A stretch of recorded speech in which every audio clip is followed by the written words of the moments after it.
What's up, guys? Just wanted to do a short video on some of the items I recommend you keep in your toolbox if you're hauling containers. Number one, get you some vice grips. This comes in handy for when you're trying to extend a 20-foot chassis, for example. You pull on that handle and it won't stay. So you can't be in two places at once. So you pull it out, lock it in place, run back to the truck, do your thing, come back, take it out. If for some reason after you do that then it doesn't want to slide, then that's when a big can of this comes in handy. It's WD-40. You spray it all over the slider area, both sides, into the pin area as well, and then you try again. Next up, you want to have an extra set of glad hands. Sometimes the only thing that stops you from taking a chassis is it's for some freaking weird reason it's missing a glad hand, so it doesn't hurt to have your own. Also get extra grommets, because there's people out there that just have a passion for stealing these, man. I walked into some of these storage yards and my container's missing the grommets, and I go to the next one and that one's missing it too. I go down like 10 containers, so that's how bad it gets. And I like these for when I do the glad hands because of the length. It helps me with the loosen them easier. Also, sometimes the ones on the chassis, for some reason they're at the wrong angle and you get to adjust them to your liking. Some basic tools, I mean, it's just to get out of a bind, you know. You're not gonna end up rebuilding an engine on the side of the road, so just the basics, you know. These come in handy if you gotta replace something basic. Tighten up some clamps, change a headlight, replace mud flaps, some gloves if you want to keep them hands clean. If you don't like wearing gloves, then some nice high quality KONTAINEROZ charcoal soaps. I'm just saying. These, there's a lot of uses for this. One that I'll say is quick mud flap, height adjustment. You could just slash it across, bend it, it rips right off.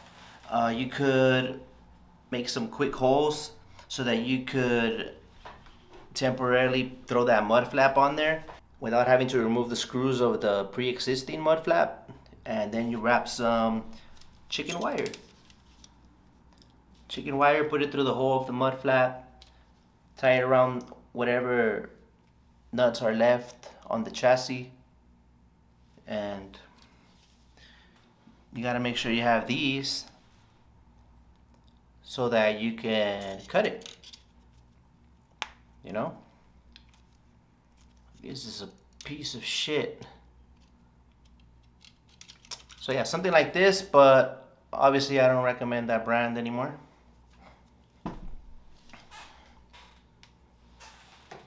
Ta-da!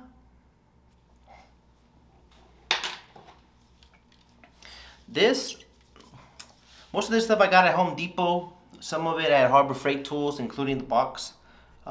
This has saved my ass a lot of times. This you could get creative with. The one I remember the most is when my air dryer, the base of it, where you bolt it onto the frame, that is like galvanized steel or something, and it cracked, and I was dragging my air dryer on the freeway. So then I pulled over, picked it up, wrapped it around the frame with this, a bunch of this, and I finished my trip. I also spray painted over it to make it blend in just at a glance, because I was passing the scale house, and that's how I got out of that one. It has also helped me keep certain things in the glove compartment in place momentarily, like keeping hoses away from rubbing on something else for the moment. I've also used it for the doors when they don't want to stay open and they're all over the place. Use this also to secure the landing gear handle. It's all wobbly all over the place. Keep it nice and close to that leg. Another one that's good for the doors are these, and a variety of other uses. You can, if you're lazy, you want to put these across the catwalk, and then you just slide your glad hands underneath there, and easier to grab if you're lazy, like I was. These can be good as well to hold the landing gear handle in place around, wrap it around, keep the door open. You stick this hook in the bottom and then go underneath the container. Once the door is open, it'll keep it open, so you're not banging out fucking mirrors on the guy's truck next to you. These, if you get the high quality type that'll actually cut stuff,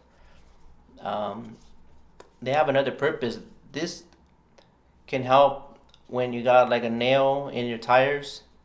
Anytime you see a nail, if you can, get it out, because if you can get it out before it punctures the tire, then more power to you, because otherwise with time it's just going to keep going deeper and deeper, and then you got that hole.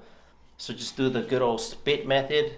Wiggle on it and pull, spit, wiggle, spit. No bubbles, no troubles. Keep going. These, because they're nice and easy to adjust, so if you're changing mud flaps, it gets all dirty back there. So from the back, you're going to just be going, random, like just boom. And you always have the right size. Go to the next one. Right size, go to the next one. And then when you get the front, you do the socket, do your thing. If you're missing the landing gear handle, the stud will be there, and it has a hole. You put this through it, your screwdriver through it, and now that's a handle. Takes a little longer, but then it allows you to pull on it and put it in lower gear, push on it. So this will substitute as a handle if you need it to. It's really not rocket science, but it's just being prepared with like random little items here and there, and getting creative when you need to come up with something to get going. Also, these come in handy. This one is 4 pounds for those stubborn doors that won't close. The pins, sometimes the pins, they won't unlock, and you can kind of hit it at an angle from the bottom, push that pin out. Check the tires if you want. What else we got here? And back in the day, this was the past, man. You saw this little green tag flying by the electrical line. This was like your green light. I don't think that works anymore, but just in case, you never know. You want to make sure you have a good BIT. And if you don't, never mind. You want to make sure that you have some of these. If your container has a hole, I remember at the rail yard, they wouldn't accept it. The cameras scan all that, like, so they'll know that you have a hole. Then you get turned around. So if you know you have a hole, you could cover it up with this aluminum tape. They sell it by the roll. I got these at Home Depot as well, and they're very easy to adjust, like the size. If you had to cut it, I mean, no problem at all. Very flexible, gets the job done quick and easy. Sometimes you get loaded, and then at the end you're like, where's my seal? Oh no, we don't offer seals.